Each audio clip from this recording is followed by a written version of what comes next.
Assalamualaikum warahmatullahi wabarakatuh. Halo teman-teman semuanya, perkenalkan saya Mardia Zulfa, mahasiswi Prodi Pendidikan Fisika semester 5 di Universitas Ahmad Dahlan. Pada video kali ini, saya akan mengajak teman-teman semua untuk membahas suatu hal yang menarik yang selalu ada di sekitar kita. Pernahkah teman-teman berpikir bagaimana kita bisa melihat benda-benda di sekitar?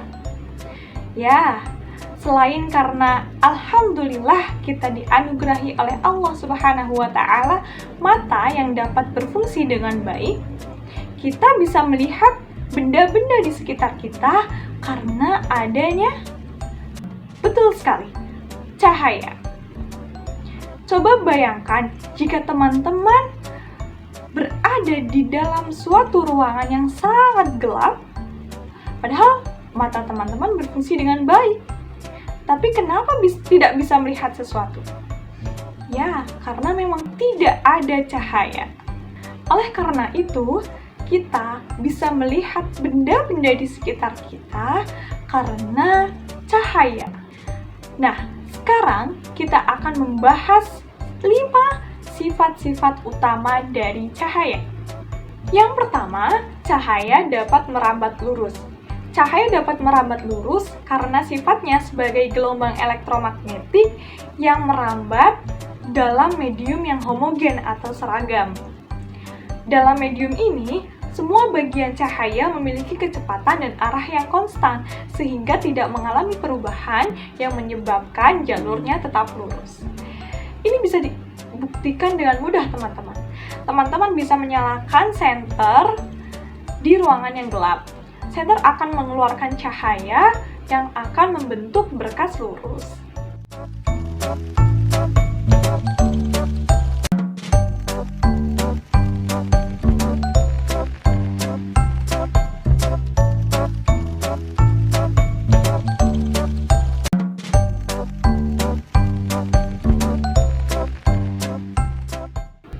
Sifat yang kedua adalah cahaya dapat dipantulkan. Pemantulan cahaya terjadi saat cahaya mengenai permukaan benda. Sebagian energi tidak dapat diserap oleh medium tersebut, sehingga energi dikembalikan ke medium asalnya dalam bentuk sinar pantul. Pemantulan dipengaruhi oleh permukaan benda. Permukaan yang halus seperti cermin akan memantulkan cahaya secara teratur, karena sinar pantul memiliki sudut yang sama. Permukaan yang kasar akan memantulkan cahaya secara acak atau difus, karena permukaannya tidak rata.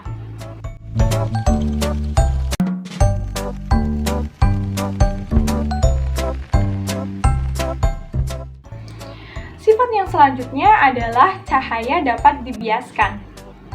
Pembiasan cahaya terjadi karena matahari mengalami perubahan kecepatan saat melewati medium yang memiliki kerapatan optik yang berbeda.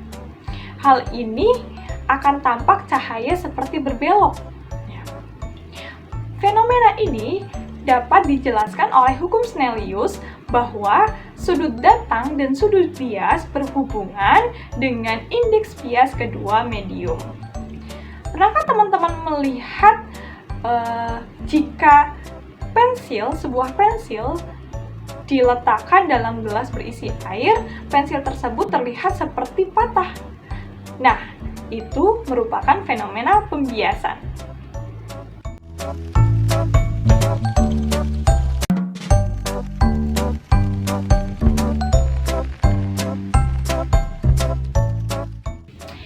Sifat cahaya yang keempat adalah dispersi atau penguraian cahaya. Jadi cahaya itu dapat diuraikan. Cahaya putih atau monokromatik akan dipisahkan menjadi spektrum warna yang berbeda, yaitu spektrum warna cahaya tampak, seperti merah, biru, hijau, dan lain sebagainya. Ketika cahaya melewati medium seperti prisma atau tetesan air, cahaya akan diuraikan, alias di sana panjang gelombang itu akan dibelokkan secara berbeda karena indeks bias untuk setiap warna itu berbeda.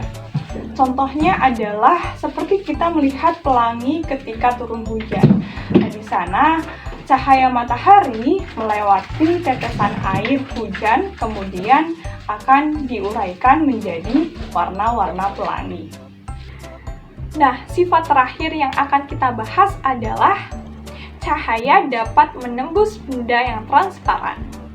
Benda yang transparan akan memungkinkan cahaya masuk seluruhnya, sehingga kita dapat melihat dengan jelas sesuatu yang ada di balik benda bening tersebut. Contohnya, kita dapat melihat di luar melalui jendela, karena jendela terbuat dari kaca yang transparan.